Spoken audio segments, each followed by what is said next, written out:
Good morning. This is Charlie Wilson from Internet Partnership Radio, here with Dr. Jack Beven from the National Hurricane Center. Dr. Beven, first off, thanks for joining us. My pleasure. Let's go ahead and start here.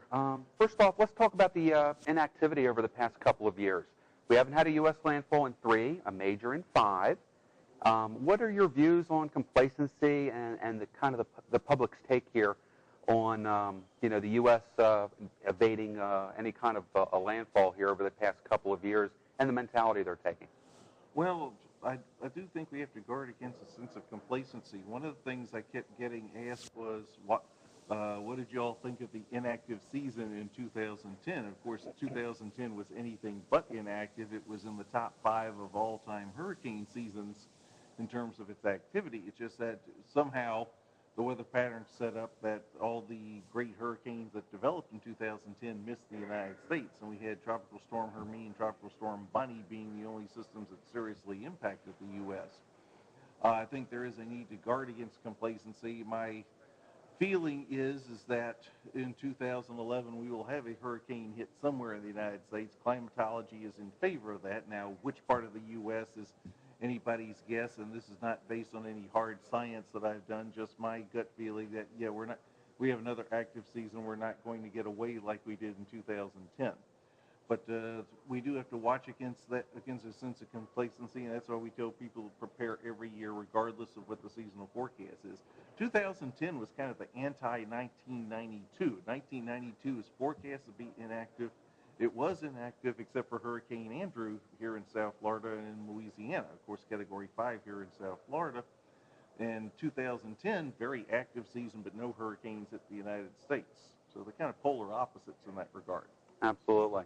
Let's talk about 3 hurricanes of the 2010 season. Let's start off with Carl. Carl went through a rapid intensification, bombogenesis, if you will, and we still are in our 10-year cycle or a 10-year period here with intensity forecasting that goes from 2010 to 2020. How are we doing with that, first off, and what with Carl really surprised you? Well, first of all, for the research that's being done, the project is called Hurricane Forecast Improvement Program, or HFIP, and it is a long-term project to help improve hurricane forecasting. The biggest emphasis is on the intensity, as you said, excuse me, and we also have emphasis still on track because we still have some areas of track forecasting to improve and genesis forecasting to improve. But in terms of payback or payoff on the intensity forecasting, so far there's not been a lot. If you look at our intensity error trends over the past few years, they have not changed notably. And from going to many of the meetings of the project, they're struggling with the best way to come up and put a lot of the available data into the computer models to try to get better intensity forecasts out of it. Now, the project still got 7-8 years to run, and hopefully by the end of it we'll be getting a good payoff of increasing skill of intensity forecasts. But we didn't get a lot of payoff of it in 2010, and 2011 may very well be the same way.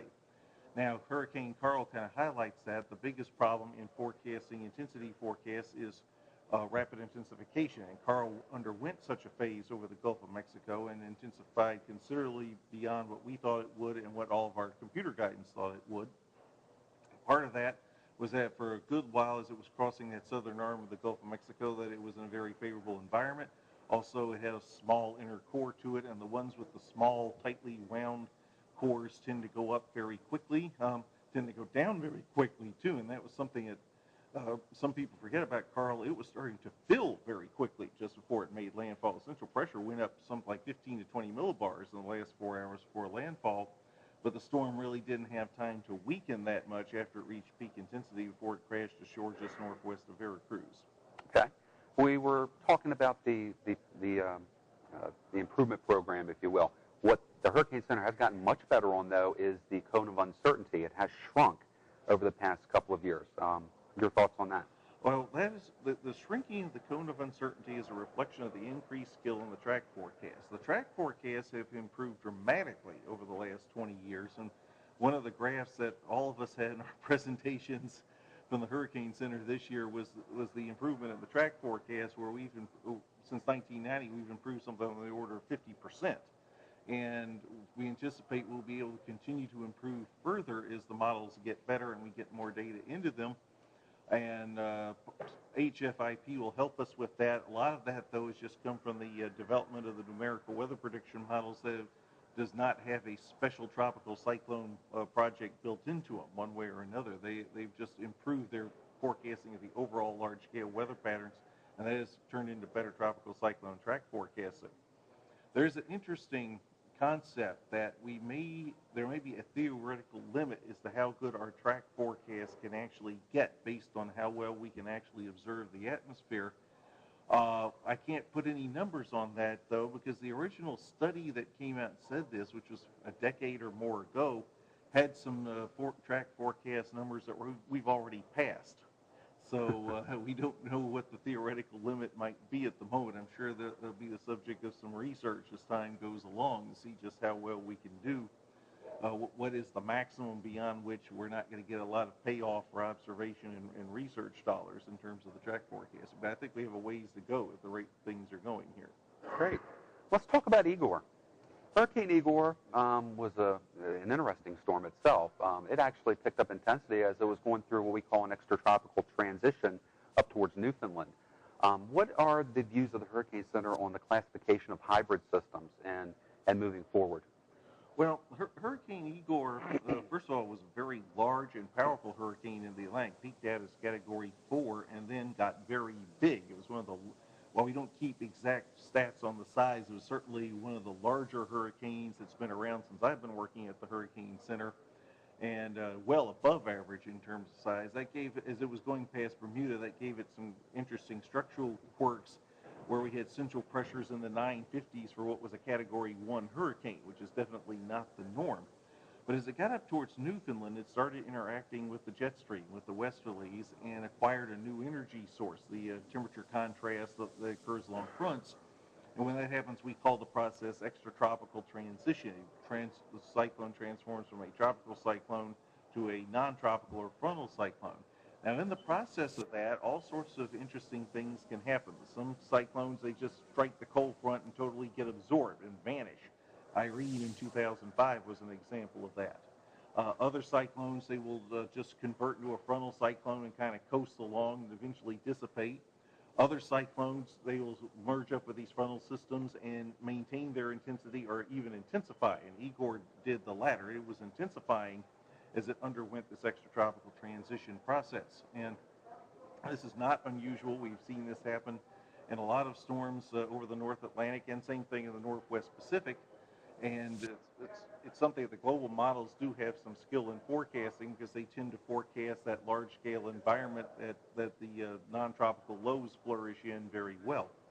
At the Hurricane Center, we think we're pretty satisfied with the way that the extratropical transition of Igor was handled, and other storms like it. I actually run a little internal verification of how well we do that. The numbers for 2010 were actually pretty good, with the exception of Tomas, which it underwent an extratropical transition we did not handle very well. But the room for improvement on these forecasts, because the extratropical transition storms, while they lack the intense inner core that characterizes a tropical cyclone, they have large wind fields that cover a large area. It can have a large area of impacts for both winds and waves, and therefore a distinct hazard to people in their path. And the WMO has a group that's dedicated to studying and researching and improving forecasting of these extratropical transition cases, which I'm a member of. So there'll be more discussion of this sometime in the future. Overall, we're pretty satisfied with how we handled that. Sometimes what we have some issues with is when the storm goes the other way. When we have a non-tropical low trying to develop into a tropical cyclone, how far does it get along its path? Does it get to the point where we should be writing advisories on it? And that can be a little tougher to detect in those circumstances. There have been a couple of storms, for example, back in 2008, where there were some issues how far along in their transition towards tropical transition that it's known as did these systems get. And we think that we did a pretty good job on that, but there were some others who disagreed with us. So. Okay. The final hurricane we're going to talk about is Earl. Earl was a very challenging storm. It got, I think, a little further west than a lot of people thought. What were your views on Hurricane Earl and how it came very close to the East Coast? Hurricane Earl was interesting in several ways. First of all, it had classical Cape Verde track, started in the Eastern Atlantic, although it waited till the Western Atlantic to really get its act together and get going. Once it did, though, it went through your typical rapid intensification process, going up to high-end Category 4, and then it started moving northwestward towards the southeastern coast of the United States. Now, during the 2010 season, we had a very persistent area of troughing along the U.S. East Coast, a big dip in the jet stream, break in the Bermuda High, and it was there most of the summer, but there were a couple of prominent times that it pulled the disappearing act, and one of them was when Igor was starting to approach the U.S. East Coast. There was a very large high-pressure ridge that was parked there, and if you just looked at this a few years ago, before the computer models got to the level of skill that you got now, you would have said this hurricane was going to go straight under that ridge, straight into the U.S. East Coast, but the models correctly showed that the ridge was going to break down, the trough was going to redevelop, and that Igor was going to recurve off the U.S. East Coast. Now, the problem was the models had developed a distinct bias towards the north. They were recurving the storm into the Bermuda High a little too quickly.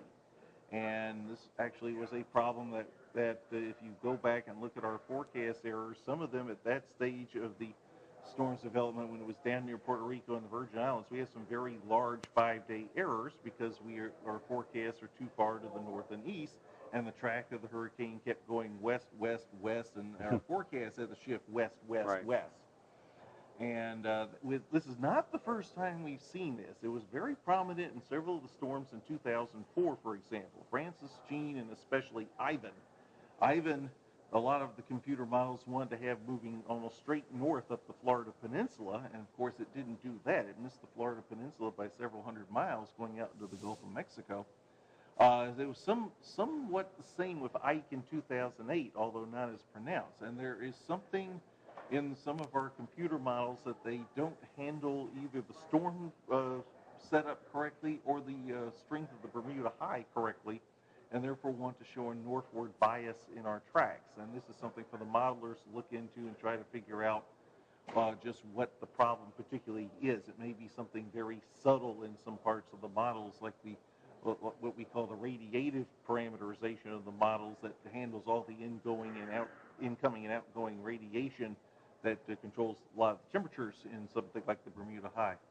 Now, we saw this in Earl. We did not see it in Igor as much. The Igor track forecast did not have this strong of a northward bias. It was a little bit, it was less pronounced. So it's not something that occurs every time, and that makes it a little bit harder to isolate what the fault mechanism really is here.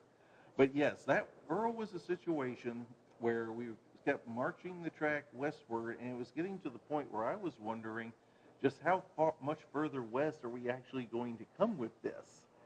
Is it actually going to make landfall somewhere in the United States? Of course, it didn't miss Cape Hatteras by that much, but if the track had shifted westward a little further, we could have very easily had seen a landfall. I should point out I did an exercise for a lot of emergency managers and first responders yesterday where I actually built this into the exercise, where the track actually was initially too far to the north for exactly this reason, and it slid south, south, south, and it made a big difference on who this storm eventually wound up impacting. Right. So, and I put it in there because we've seen it happen in reality. Excellent. Okay. 2010, the surprises that you've seen for 2010. 2010, in several ways, it was pretty much the season we were looking for, very active, a lot of activity in the main development region. Biggest surprise, I think, was the lack of activity here in the United States. The pattern that set up with the trough along the East Coast and the ridge along the Gulf Coast that diverted most of the storms away, it was so pronounced and so prolonged that I'm wondering if somebody in the climate models could have seen it coming. And that would be an interesting thing for the climate model researchers to look at. The people who do the 6-month to 1-year forecast, whether they could have seen the conditions that led to this persistent pattern, and thereby give us a little better idea of what might have been the preferred tracks for the 2010 season. There were some interesting storms in the 2010 season. One of them was Nicole, which was more resembling a cyclone that you would see in the North Indian Ocean or Western Pacific, what we would call a monsoon cyclone. The energetics of this being a little bit different than a true tropical cyclone, and also producing a little bit different structure. Nicole's structure was more representative of one of those other systems than it was a true tropical cyclone. We don't see one of these very often on our side of the world, and certainly don't see one of the same intensity and size that Nicole reached. So it was a little unusual to see a system like that in our part of the world, although they're not uncommon elsewhere. Just that the weather patterns that produce them in the Indian Ocean and the Pacific do not normally occur in the Caribbean, although occasionally, once or twice a year, you get something similar, but less intense in that area. So that'd be one of the more interesting storms of the season. Other than that, let's see, Alex, with the way it was actually lower central pressure when it came off the Yucatan than it was before it went into the Yucatan. Have to try to figure out what was going on there. Carl actually tried to form an eye in satellite imagery while it was over land. So we need to look into that. Sometimes Yucatan Peninsula will come along and weaken assistance passing over, but the case of Alex and Carl, it didn't seem to do as much damage as usual. So interesting to find out what was going on there. That was different in 2010 than in other years. So, and basically just the overall level of activity of the season was quite interesting. The forecast said it was going to be above average, and if you look at it, we got such a tight clustering of storms in the deep tropics that it was truly a tropical season as compared to some others where we've had more non-tropical developments than tropical. Excellent. We had the trough on the East Coast last year, which pushed the Bermuda high further into the central Atlantic. And, of course, the storm track was further to the east. The Bermuda and the Canadian Maritimes really were in line, for, if you will, for the Atlantic storms. And then, of course, the ridge in the Gulf kept a lot of the systems in the Caribbean moving into Central America or Mexico. This year, the forecasting trends shifted back further to the west. Even though you're not a seasonal forecaster, are you looking for a little more activity as far as landfalls here in the United States this year? It's hard to say what will happen with the patterns in the middle of the hurricane season based on the patterns we've got now.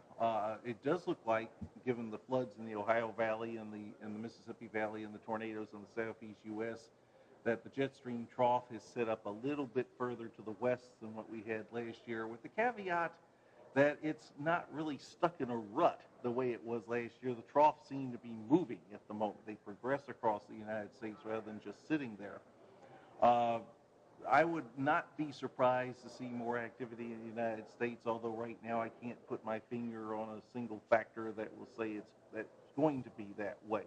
But certainly, unless we get a pattern very similar to last year, we will have more activity in the United States. Any kind of increased ridging in the western Atlantic compared to last year will have a better chance of pushing a hurricane in somewhere into the United States.